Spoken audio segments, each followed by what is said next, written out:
Hey guys, Penny here from Monaco Nail Academy, and over the next few minutes I'm going to be showing you how to recreate these super cool neon ombre fine line nails by Anna Drill. So she did the original nail art and we're going to give it a go. Now you may have seen these nails in the background of our last video because Hannah is being my model here, and we're doing 2 coats of artistic color gloss in Elegance, each coat cured for 30 seconds, and then putting artistic matte top coat over the top of that. This particular matte top coat has an inhibition layer, so you do need to clean that off, and I'll talk a little bit more about it later. But in the meantime, we're going to grab color gloss in Bride and start painting where we want our neon ombre areas to be. So the Bride, the white gel polish, we're going to paint it on where we want it, cure it, and then add the pigments which are going to stick to the inhibition layer. And that's why we've done the matte first. So we ultimately want these nails to be matte at the end, but by making the nails matte before painting this area, when we add our pigments, they're only going to stick to Bride. They're not going to stick anywhere else, and that's going to give us our lovely clean ombres. So one thing I would really like to know in the comments is how much of my background noise you guys are getting, because there are power tools next door, a plane just went overhead, the dogs are going through the dog door in the next room, and I would really like to know, because I can't hear it on the audio, but is it bothering any of you guys? Anyways, back to the nail art. So we're going to get all of these shapes in wherever we want our neon pigments to be, and then we can get our ombre done. You're only going to need 1 coat of Bride, even if it is slightly uneven, because the color of the pigment is going to go over the top. So even if the Bride, the white gel polish, is not completely opaque and even textured, or not textured, if it's even colored, you know what I mean? Anyways, you can put the pigment over the top and it's not going to be a big deal. So don't muck around doing 2 coats. You're just going to end up A, wasting time, and time is money, and B, having the nails thicker than they need to be. You also don't need to stress too much about the lines being perfect, because we're going to outline them soon anyway. So that part is irrelevant as well. And while you're down in the comment box letting me know all about your audio preferences, feel free to let me know what else you want to see in terms of future videos. So you will have noticed already that we usually do the videos based on artwork we've seen from other artists, always crediting them completely. But if there are artists that you want us to check out and replicate, please pop them in the comments below so that we can go and find them. And hey guys, while you're there, hit the thumbs up. Why not? As I've said in previous videos, I've given myself until the end of the year to make sure that the amount of effort I'm putting into YouTube is coming back as a benefit to Monaco Nail Academy, and giving us that thumbs up can really, really help. So once you've got your white Bride gel polish in place, you're going to cure that for 30 seconds. Don't go putting your pigment straight into wet gel polish. But then we're going to grab our neons. These are all available from monaco.ac.nz or via Be Creative. They're the Be Creative brand of pigments.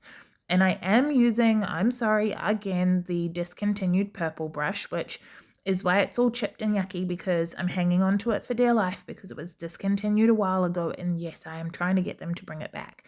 But until then, this is what I'm using because it's my favorite brush for working with pigments. A little goes a long way, even though I show you pigments very regularly. When Pat was doing some the other day, she was using way too much, and we learned in the last video that sometimes just because you see something doesn't mean you see something. So here's me telling you, you do not need a lot of pigment. If your pigment is chipping, the number one reason that might be is because you have too much. So you see me here layering it up to get a nice blend, but honestly, not like most of the time when I'm dipping into pigment, I'm either dipping into the lid or I'm dipping into the pot, but then dipping it off in the lid like that, like I just did, to get the excess off and then going to the nail. So you're really not taking a lot of pigment to the actual nail. And then you see when I blend it, I take half of it off anyway, like dusting it. The other thing with these ombres is to make sure that they are in rainbow order. So if you're not super like into color theory and stuff like that, download a color wheel and just have it printed out on a little card in your drawer. Basically, you've got the primary colors, red, blue, yellow, but also any subsidiaries of those. So like pink counts as red because it's basically just light red. So you've got your primary colors and then what's in between them, the orange, the purple, and the green. And I mean, you can go super in depth, but if you just take those 6 colors, when you're working in an ombre, you need to work in the order that they would mix. So like red and blue or pink and blue would make purple, but green and pink are not next to each other in the rainbow and they will make brown. Anything that is not next to each other in the rainbow will make a mucky, dirty color. So you'll see in some videos, like on a set that's coming up on Hannah, I did put a purple and a green next to each other, but it was less of an ombre and more of like 2 colors kind of thing. If you're trying to get a really nice smooth ombre, you have to go in rainbow order. So when I'm working with my pigments, I've got all of the neons out. So the ones that you can see on camera on the table, that's the 6 pigments from the neon collection. And I get them out of my box of tricks, all my fun nail arty stuff, and I line them up in rainbow order. So I don't even have them sitting haphazard on the desks. They're sitting there in the order that I know I can use them. And this is all covered as well in our nail art module, The Art of Pigments, which is online, which means any of you can do it. Those of you all around the world, you don't have to be in New Zealand to benefit from our online courses. But The Art of Pigments is 15 New Zealand dollars, and we go super in depth into how to get a perfect ombre and troubleshoot when it's not going quite right. So do you need to see 2 more nails of ombre? Probably not. Have you picked up how to do it? Probably, maybe, also maybe not. I'm going to leave this in here though because it's my favorite part and I think it's really fun. So we're going to keep putting our ombres in, 2 nails to go. You'll see as well that when I am adding pigment, when I have lots of pigment on my brush, I'm going to the area of the nail where I want the most color.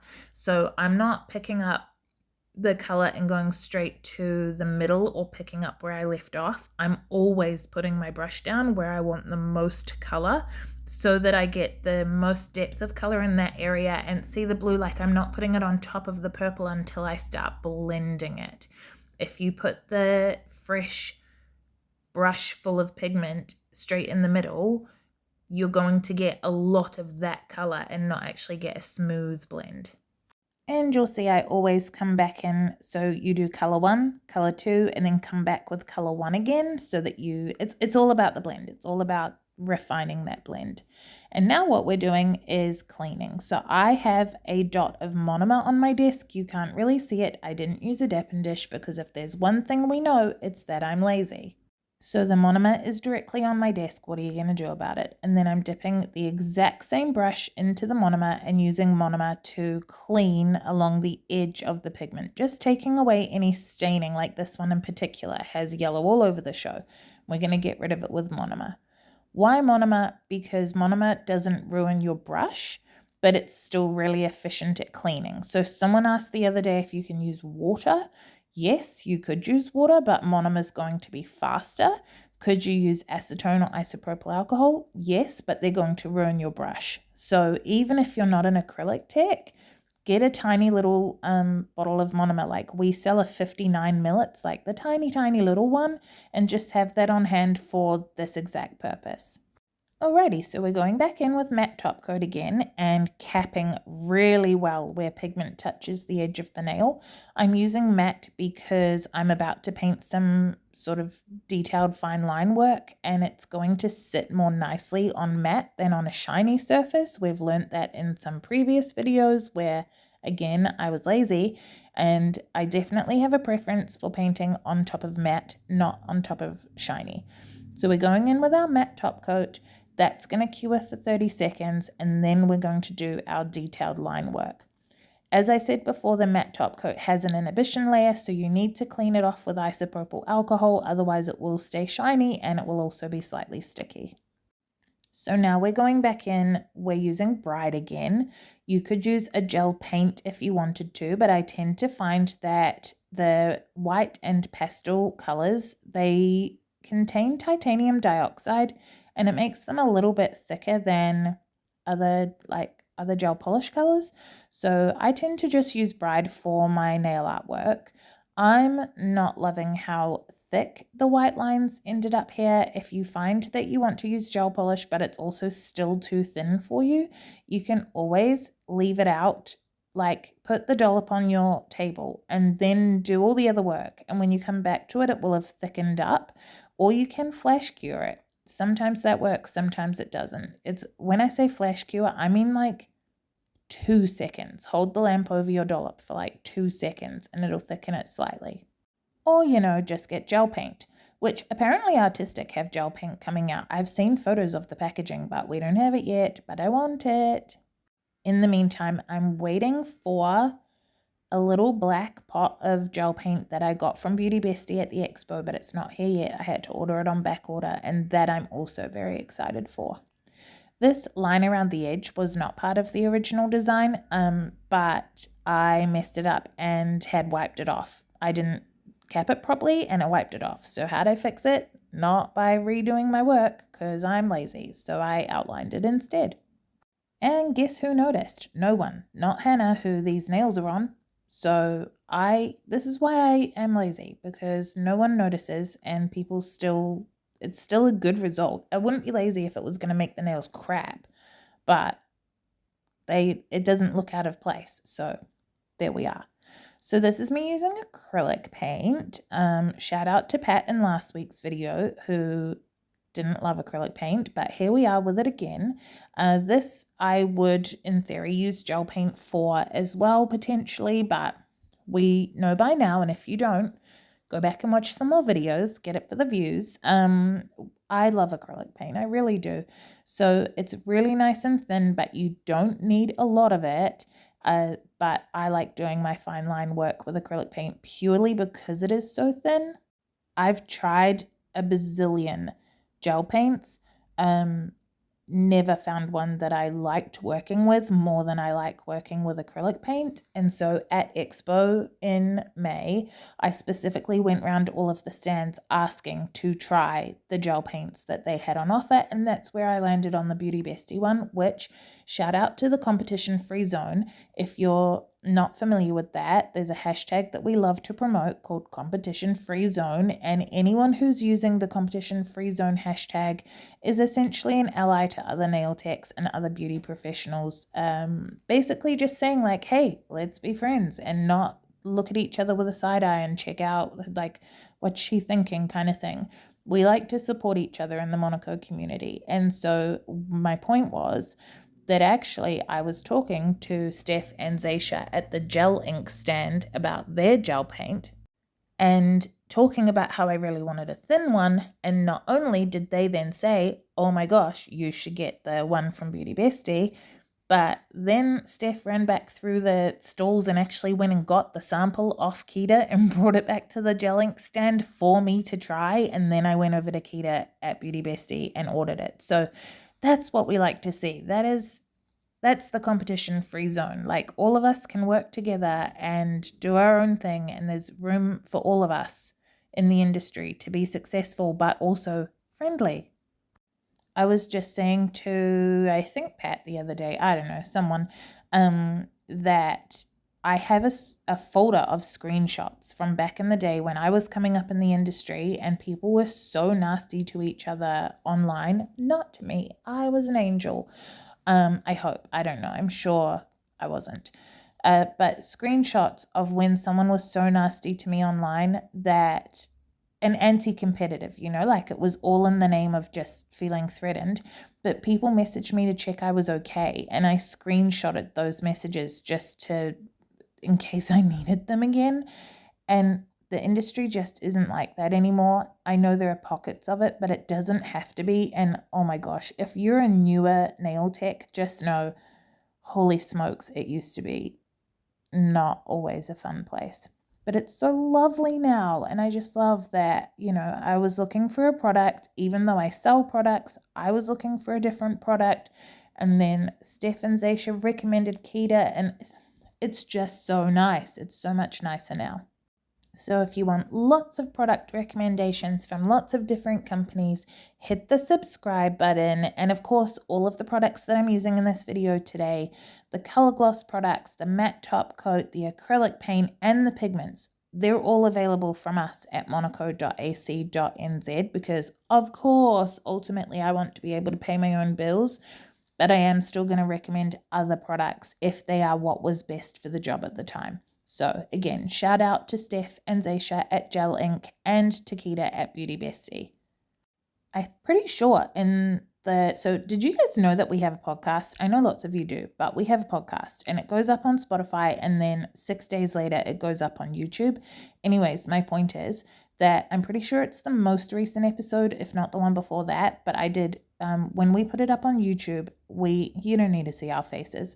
We don't want to have to feel like our faces are presentable while we're recording is the real issue. So I always put the podcast audio over the top of a watch me work. So if you haven't ever got into watching the podcast videos when they go up on YouTube, there is actually nail art and stuff to be seen if you do.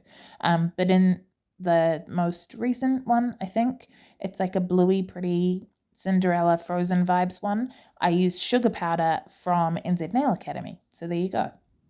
Competition free zone all round. So working through the fine line work, here I go. I messed that line up completely. Rewind it and watch it again.